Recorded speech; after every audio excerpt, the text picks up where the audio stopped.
What's up, guys? Brady Figueroa coming at you with a review for the new Memphis May Fire album Shapeshifter, released just yesterday, Friday, March 28th. God, this is going to be such a busy review week. I had probably 5 albums, I think, drop yesterday that I plan on reviewing. I love doing these album reviews. I really, really do. And especially like now, I've got it down to like kind of a formula where I can hit record and record a full-length review that ends up being somewhere in the 10 to 12 minute range, have everything edited and uploaded within the span of an hour. I always say the hard part with these reviews is actually listening to the music over and over and over again so you can really be familiar with it, because I'm never going to be one of those reviewers that can just listen to an album once, write a few notes, and then talk about it. I take pride in sounding like I know what I'm talking about and actually putting effort into listening to these albums. Every now and then there's an album that I listen to that I plan on reviewing that really makes me question why I do this.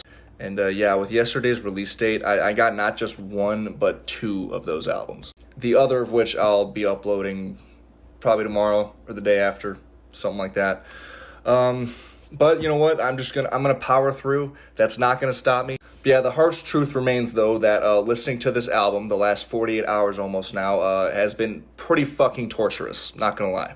Like, I didn't have the highest hopes for it because, like, I've never particularly enjoyed much of this band's music or their kind of radio-friendly octane approach to metalcore. But just like every review I do, I always go into an album with an open mind, ready to be surprised, converted, or to admit that I'm wrong about a band. But this album did none of those things. And if anything, it probably made me dislike this band even more. And if you're a fan of this band watching this video, you probably already don't like me, but just hear me out. I guess what I can ask is just to kind of see this review as not a hater just hating this band. Look at it like an honest YouTube music reviewer who gave this album a good chance and went into it with as open of a mind as possible, and is just saying things I don't like about it, specific things. It'd be really easy for me to upload a 1-minute video about this album saying, oh yeah, it sucks, don't listen to it, I don't like it, it sucks. But that's just not what my channel is about. These are honest thoughts from a personal opinion, and that's exactly what all my videos are, just my personal opinion. So getting into Shapeshifter now. There are many things I don't like about it, but I think probably the biggest umbrella I could put over each of these themes that would apply to the most themes would just be that there are absolutely zero new creative or interesting ideas on here, especially musically and instrumentally. These songs are bland, repetitive, boring, at times super oversaturated with added studio effects, and they are super fucking predictable, especially just in the overall structure. Just listen to the track Paralyzed. It has literally every single one of those elements I just mentioned. Listen to those super boring instrumentals that for 90% of the song serve no other purpose than to provide backing music for Matty Moans' vocals. Except, of course, for the yawn-inducing, fuzzed-out breakdown that sounds like it should crush when it first hits, but it ends up just being extremely understimulating. And lyrically, this song is fucking insufferable. It's just pure angst without any type of actual narrative to it, which is my biggest pet peeve when it comes to these octane core bands and their lyrics. For one, just obviously the hook of the song, Paralyzed, but like there's a line in the verses that says something like, the devil's dealing cards and he's playing for keeps. You also have the double attack from both the like robotic synthesized vocals and the whisper vocals, which are in serious competition for some of the corniest moments on the entire album. I think the whisper vocals probably win that competition though. Heart is racing, body shaking. But I think the actual like corniest song on this album has got to be Hell is Empty. You of course have to start out with the electronic octane core verses, but then the chorus of course switches things up with some dramatic, breathy singing to build anticipation. And then lo and behold, the grand apex of the song, the studio orchestra. And just to top it off, the song completely follows that trend of lyrical atrociousness. What the fuck is this song supposed to be about? The only theme I could possibly get from that is some kind of like overarching kind of humanity is on its downfall type thing.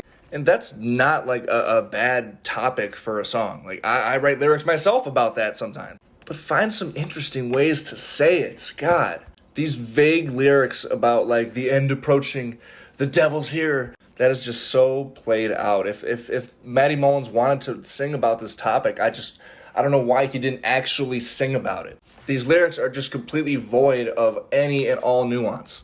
There's also a few tracks on here that try to kind of lean like industrial, which, I mean, I guess that could put some of these added studio effects to somewhat better use. But the songs still have to be there. And when you listen to a track like the opener on here, Chaotic, like this is exactly an example of an attempt and a miss. Musically, the song is an absolute clusterfuck. It sounds like Modern Architects fused with like mid to late 2000s pop. More garbage, generic, I'm edgy, I'm dangerous type lyrics. Another absolute snooze fest of a breakdown that sounds like a fucking zipper zipping up and down. Or like a fly buzzing around your ear just because of how fucking overproduced this guitar tone is. And the guitar work on the song, and honestly, like the entire album is just so like unassuming. And then directly after it, the second track on the album, you get another one of the worst songs on here, Infection, which combines many of these elements that I've already bashed with rapping.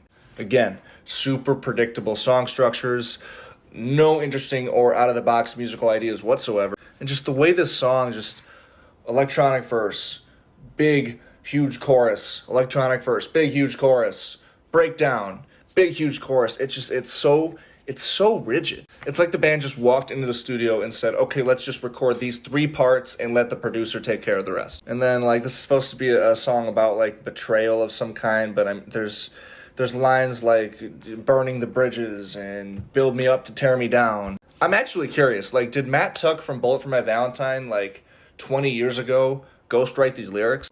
Also, of course, I have to shout out Versus, the completely fucking pointless, like, minute 40-second long, basically R&B song.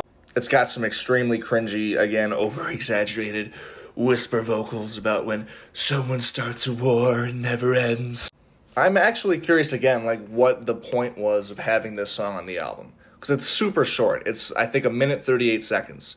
So playlist ads are probably out of the question. But then in the album context, too, like, you'd think this would serve a purpose of kind of, like, giving the listener a chance to breathe, quote-unquote, or kind of providing, like, this atmospheric interlude-type track. But it doesn't do any of that. It's essentially just more of the shit we've heard already, just instead of it kicking into heavier music, it just is that for 1:40 seconds. And you know what's even more frustrating about this album? When I actually see some, like, slight little glimpses of potential, but then it's just instantly crushed by the band doing the same old shit still. Like the closing track, Love is War. The intro of that song, when you get that kind of, like, anticipation-building guitar riff kind of creeping up on you. That actually does sound like it's building up some energy and like it will actually have some groove to it and sound like an actual guitar riff. But then it kicks in and that riff idea isn't even there anymore. It's replaced by this fucking knockoff Rob Zombie shit. The added studio effects absolutely destroy and knock the wind out of those guitars completely. I really do think if they had used that same riff idea that was in the first 10 seconds of the song and actually, like, fleshed it out and made that the focal point of that intro part, it would have been pretty fucking sick. But just goes to show the level of pandering on this album. Like, they really needed all of this extra studio effects this much to cater to that modern metalcore octane sound that they're not even letting their guitars have a spotlight. And then after that part, it's just the same bullshit again. The same predictable bullshit. Although I guess this song technically does end on the breakdown, which might be a little different. Unfortunately, there isn't a single song I enjoy on here. Even some of like the heavier cuts like Overdose and the title track Shapeshifter, they just don't do it for me. They're just way too predictable and overproduced. I will say I do at least respect one of the songs on here, and that's The Other Side. Even though I find the lyrics and the music and the overall execution of it to, again, not be enjoyable, I can at least respect the overall theme of this song. It's clearly one of those songs for anybody listening to it who may be struggling with anything to kind of seek solace in.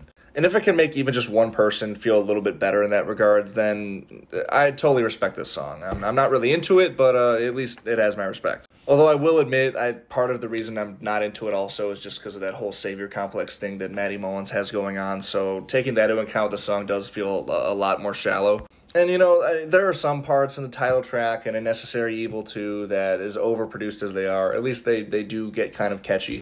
But yeah, I've run out of things to say about the album at this point. I could keep batching each individual track, but it would get old and repetitive just like this album does. So I guess to sum it up, this album is about as bland, vapid, and shallow as metalcore gets.